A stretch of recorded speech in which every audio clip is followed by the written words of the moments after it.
Lo primero que quiero subrayar es que obviamente este presupuesto lo discutimos en un contexto de restricciones, tanto restricciones macroeconómicas por desequilibrios varios, cambiarios, escasez de divisas, aceleración de la inflación, como también restricciones que emanan del acuerdo que la Argentina firmó y que la mayoría de este cuerpo acompañó con el Fondo Monetario Internacional, que nos pone determinadas metas fiscales, monetarias y demás a cumplir.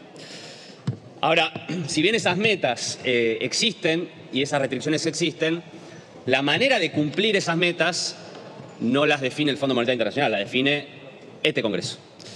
Nos tomamos muy en serio el trabajo de analizar minuciosamente cada una de las partidas del proyecto que envió el Poder Ejecutivo, de realizar modificaciones en áreas muy sensibles como educación, como niñez, como salud, como políticas sociales, como integración suburbana, etcétera, con un norte o con un objetivo, que es que el ahorro fiscal no recaiga en ninguna política pública que garantiza en la Argentina derechos fundamentales. Ese fue el horizonte de trabajo de la Comisión. Y creo que eso es lo que logramos en ese presupuesto. Pero como en estos días circularon muchos datos falsos en algunos medios de comunicación y que algunos dirigentes de la oposición se montaron sobre esos datos falsos, a mí me gustaría mostrar algunos datos que creo que grafican bien qué es lo que ha pasado en la Argentina con la inversión pública en los últimos años. Y para eso tomé datos del presupuesto 2023, del presupuesto 2019 y del presupuesto 2015, de los últimos años de los últimos 3 gobiernos. Miren, me parece, lo voy a mostrar con un gráfico para que sea mejor. En la Argentina, de cada 100 pesos que se destinaban a salud pública en el presupuesto 2015, en el 2019 se destinaban 83 y en el 2023 se van a destinar 92.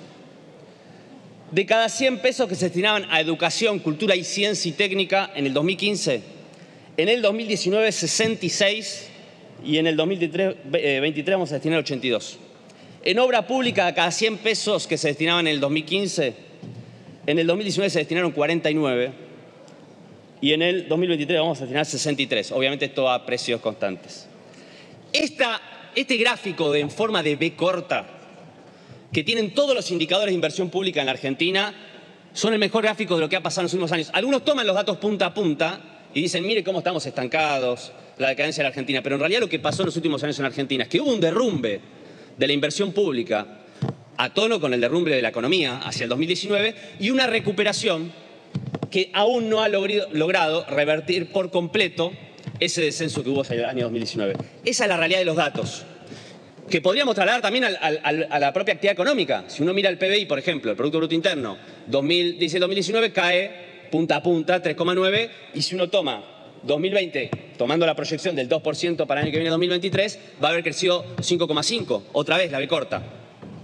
El único indicador en donde no vemos una B corta, sino en todo caso una B corta invertida, el único indicador es este. Gasto en pago de intereses de deuda. De cada 100 pesos que se destinaban en el 2015, en el 2019 se destinaron 237 y ahora se destinan, en el 2023, presupuesto 2023, se van a destinar 116.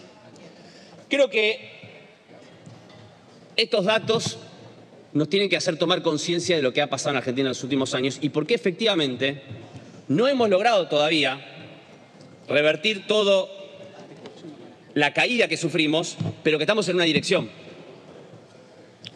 Y hemos hecho además otro trabajo en la Comisión, que es mirar no solamente la cuestión del gasto, de la inversión, mejor dicho, sino la cuestión de los ingresos. Lo digo al pasar porque seguramente después esto se va a retomar y se va a explicar con más detalle.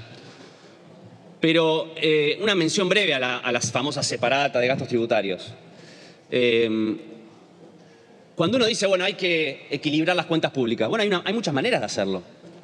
Una discusión es, bueno, ¿en qué vamos a ahorrar más plata? ¿No? Este presupuesto se ahorra fundamentalmente en subsidios energéticos. Pero la otra discusión es cómo hacemos para mejorar la progresividad de la recaudación.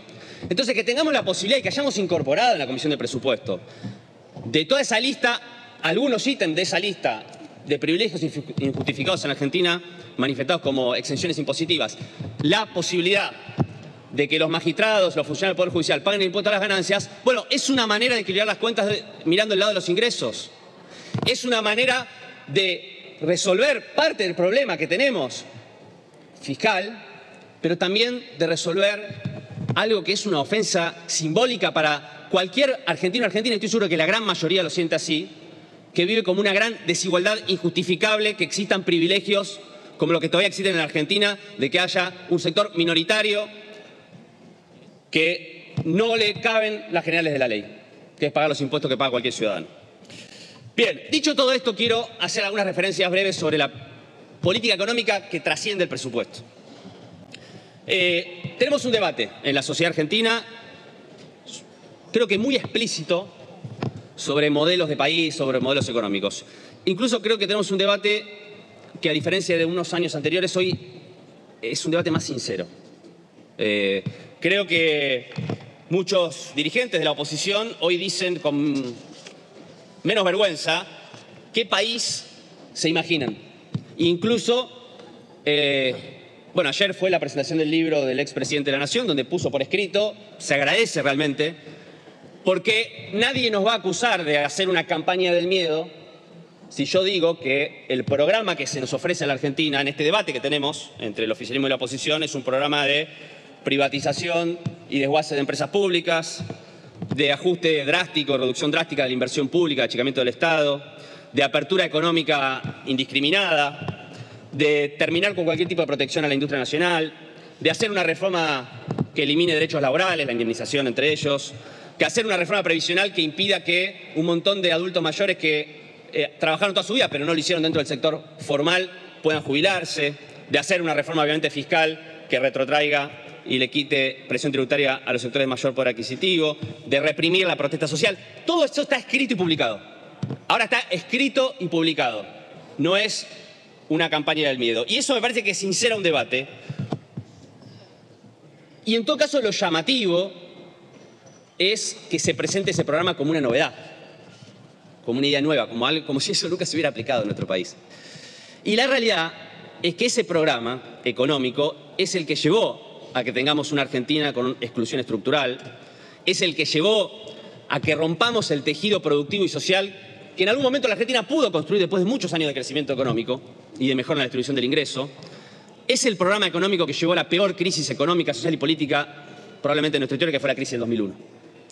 Entonces, y justamente frente a ese fracaso sistemático en la Argentina de ese programa en los últimos 50 años, 45 años, también se conformó nuestro propio espacio político, tratando justamente de reparar, de retomar un camino de producción y de empleo, de retomar y poner como un objetivo la distribución del ingreso, de recuperar parcialmente capacidades estatales que habían sido podadas, de, aún de manera insuficiente, reducir significativamente la pobreza y la indigencia en nuestro país. Entonces, por supuesto que si hoy tenemos este debate también tiene que ver con falencias propias, con déficits propios. Todos sabemos que la Argentina se viene recuperando de manera sostenida en términos de actividad, en términos de empleo, que hay una recuperación muy significativa en términos de ganancias, de margen de utilidad de las empresas y que sin embargo eso no ha ido acompañado con una recuperación similar en los salarios y en los ingresos. Y ahí está nuestra deuda pendiente, claramente. Entonces, yo creo que este presupuesto tiene que ser el punto de partida para una política económica que se proponga revertir como primer objetivo en el corto plazo esa situación. Los datos de la distribución funcional del ingreso, no lo voy a citar acá para no hacerlo más larga, porque ya no me queda casi tiempo, avalan esto que estoy diciendo. Y entonces quiero decir que es muy importante que no nos dejemos llevar, con esto voy a ir cerrando, Presidenta, por los cantos de sirena que nos quieren convencer, que si vamos hacemos los deberes de lo que hoy un sector del poder económico, un sector de los medios de comunicación, probablemente el propio Fondo Monetario Internacional nos pide, si hacemos los deberes vamos a conseguir esos resultados. Nunca pasó eso en Argentina. Lo primero que tenemos que hacer es clausurar cualquier posibilidad de intentar estabilizar la economía argentina por la vía de la devaluación. Coincido con lo que se dijo antes. Hoy una devaluación, ¿qué es lo que pide un sector del poder económico, un sector de la oposición y probablemente el propio Fondo Monetario? Una devaluación en la Argentina no haría otra cosa que hundir la economía, que empobrecer más a la población, que bajar los ingresos. Y no podemos hacer propios ningún discurso que apele a intereses que son ajenos al pueblo argentino. No es cierto que las demandas salariales van a provocar inflación. No es cierto que los aumentos por suma fija para trabajadores no sean una herramienta para mejorar en el corto plazo la realidad acuciante de los trabajadores. No es cierto que no tenemos que hacer política social para que el Estado le llegue con transferencias directas a los sectores excluidos en Argentina. Necesitamos más de esas políticas, no menos. Por eso, Presidenta, cierro, por eso creo que es muy importante que no nos resignemos. Estamos en una situación económica que efectivamente es acuciante y tenemos dos caminos. O priorizamos a la gente, o ponemos primero a la gente, o cedemos a las presiones de un sector del poder económico y del Fondo Monetario. Y si nos resignamos a la posibilidad de mejorar en el corto plazo la situación en la que vive el grueso de los trabajadores y los sectores populares en nuestro país, lo único que vamos a hacer es allanar el camino para el regreso de ese viejo y fracasado sistemáticamente proyecto liberal. Así que mi mensaje es que este presupuesto sea el punto de partida para una política que ponga a las personas en el centro de la política económica. Muchas gracias, presidente.